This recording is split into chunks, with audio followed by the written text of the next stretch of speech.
Do you agree that Trump gets a pass?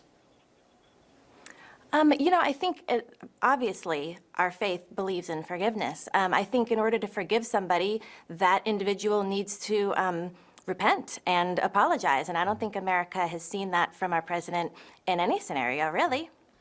I have to ask this, and this is sort of a parlor game, but it's a fair question. What if this had been President Obama, who'd had an extramarital affair years before office with a porn star, paid her off for her silence?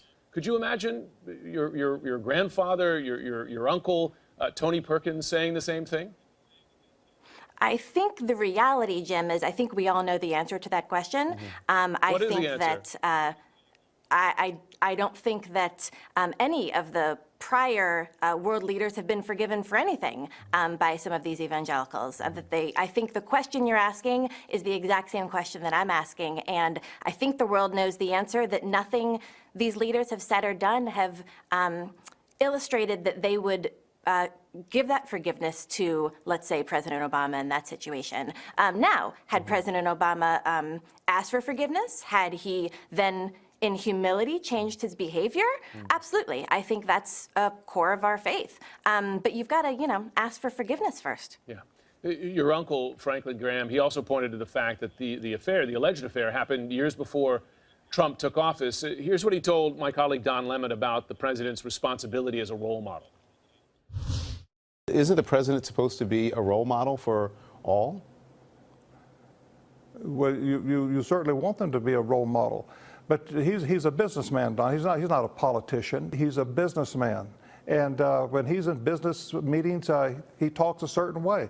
And he's trying to get the point across. But Don, I believe Donald Trump is a good man. And I believe he's president of the United States for a reason. I think God put him there.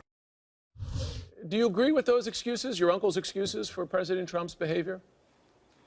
Well, first, I think a lot of times people seem to be focusing on the language that he used, which really wasn't the issue. I don't think that was anybody's issue, was the language that he used. I think it was the context of what he said around the language that he used. And you're talking about the shithole the comments on about Haiti, countries. yes. Yeah. Okay. Yes, sir.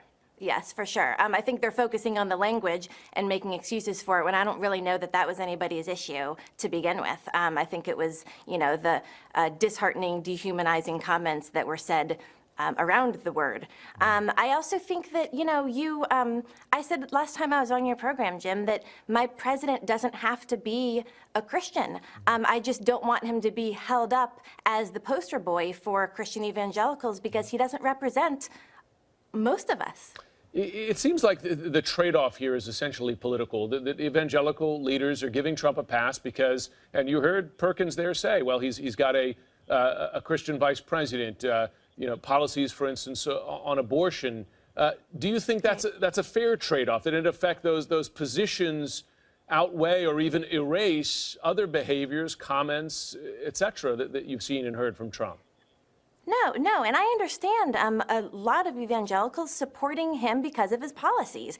I'd love to see a Christian leader come out and say that they support Trump for his policies, but that his behavior disgusts them and he needs to clean up his act. I would love to just hear one of them say that, but it seems to be both and. If they support his policies, they also feel like they have to stay hush on his behavior, and I just feel like it's sending the wrong message to the world about what Christianity is and what evangelicals are, or I guess, have become.